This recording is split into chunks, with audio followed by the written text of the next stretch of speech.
What's good, people? The Chase Sapphire Reserve used to be the best card for most people. It earns 3 points per dollar on travel and dining, 1 point on everything else. Each point is worth at least 1.5 cents a piece for travel purchases. It comes with priority pass lounge access. It waives your global entry or TSA pre-check fee. It comes with a bunch of other benefits like trip delay insurance and collision damage waiver on car rentals, all for a reasonable $150 annual fee after that $300 travel credit. But as you know, recently they increased the fee by $100 and now it's $550, $250 after you take into account the travel credit. And for that extra $100, they did add some benefits, but the problem is that some of those benefits have an end date, and a lot of these benefits may not benefit most people. So here's what they added: DoorDash and Lyft benefits. For those who don't know, DoorDash is a food delivery service similar to Seamless or Uber Eats. They added a free 1-year membership to Dash Pass, and it gives you a bunch of benefits, including no fee on deliveries. They're also giving you a $60 DoorDash credit that you can use for 2020 and another $60 in 2021. They're giving you a 1-year Lyft Pink Pass membership, which gives you a bunch of benefits, but mainly 15% off Lyft rides and 10 points per dollar on Lyft rides until March 2022. So are all these benefits worth it? I don't know. You have to answer that question yourself.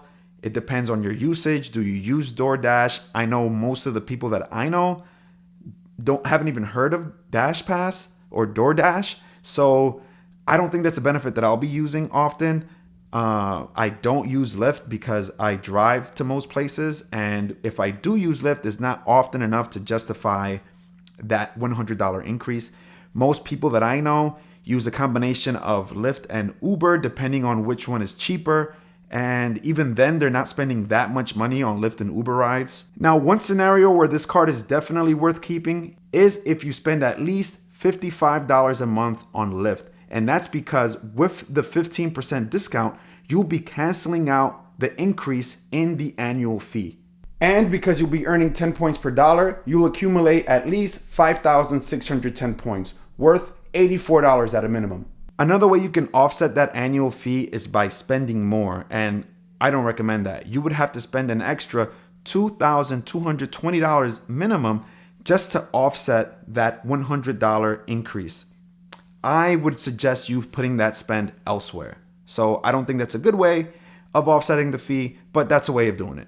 I think that everyone is going to have to look at their books, look at your past year spend, and see how many points you've been earning in travel and dining. And if it makes sense to keep your card, then go ahead and do it. I think that for most of my friends and for me, it doesn't make sense. Again, unless you're spending at least $55 a month on Lyft. Now, what I recommend is to downgrade to the Chase Sapphire Preferred. As you may know, the Chase Sapphire Preferred and Reserve have a few differences. Mainly, the Reserve earns 3 points per dollar on travel and dining. The Preferred earns 2 points per dollar on travel and dining. And the Chase Sapphire Preferred, you don't get the global entry TSA credit, and you don't get priority pass lounge access.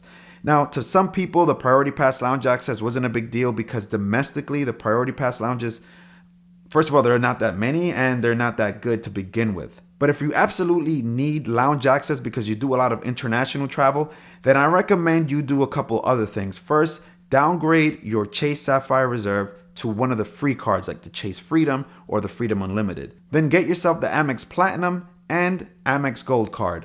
I know that may be a lot for most people, but I definitely think it's worth the effort because you'll be earning more points, you'll be getting more benefits, and those two cards combined are cheaper than the Chase Sapphire Reserve. Now, that's obviously after you take into account all the credits that you get with all the cards. Remember, the Chase Sapphire Reserve's effective annual fee was $250 after the $300 travel credit. Now, the Amex Platinum is $550, but you get a $200 airline fee credit.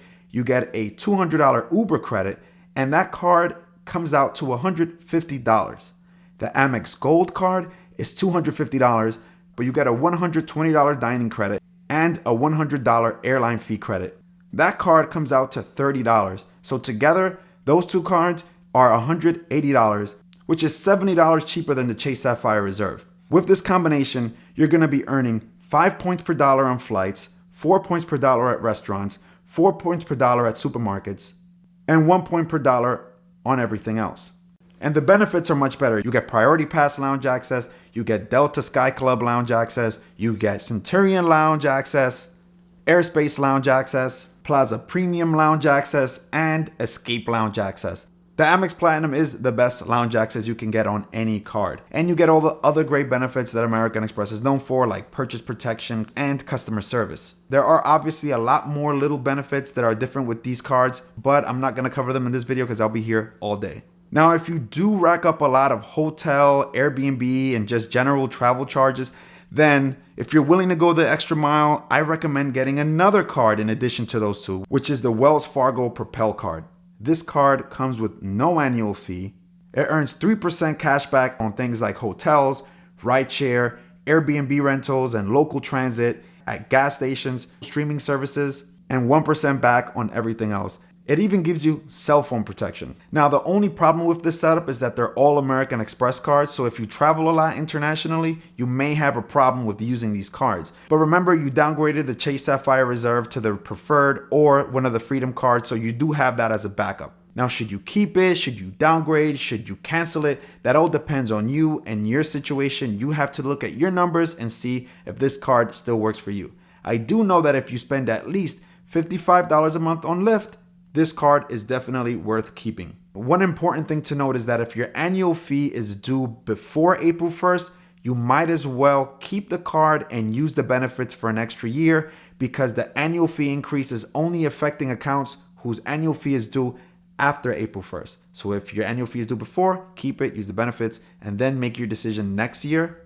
But if your account is going to get hit with the annual fee after April 1st, then you might as well start thinking about what you're gonna do now. Alright, so those are my thoughts. I hope this video was helpful and that it made sense to you. If you like this, please hit the like and the subscribe button. Thanks for watching, and I'll catch you next time.